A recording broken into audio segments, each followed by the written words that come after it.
5 डिसेंबरला फडणवीस तिसऱ्यांदा मुख्यमंत्री पदाची शपथ घेणार। महायुतीतील नेत्यांचा एकमताने निर्णय। लवकरच गटनेतेपदी घोषणा होण्याची शक्यता।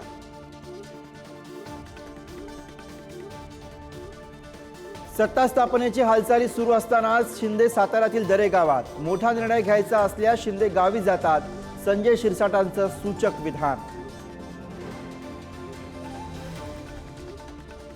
दिल्लीमध्ये काँग्रेसच्या निवडणूक समितीची आजही बैठक। महाराष्ट्रातल्या मोठ्या पराभवानंतर नेते दिल्लीत। काँग्रेसकडून डॅमेज कंट्रोलसाठी जोरदार प्रयत्न। पुण्यामधील फुलेवाड्यात बाबा आढाव यांचं लोकशाही बचाव आत्मक्लेश आंदोलन सुरू। आज शरद पवार आंदोलनाला भेट देणार।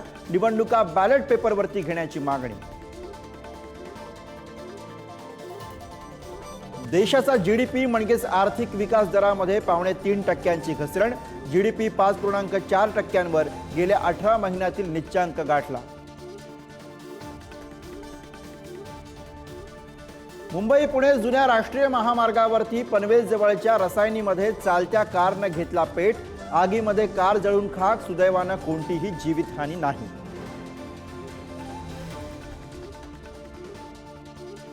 बीडमध्ये डॉक्टरकडून तरुणीचा विनयभंग। कारवाईसाठी नागरिकांचा परळी पोलीस स्टेशन बाहेर ठिय्या। परळी बंदची ही हाक।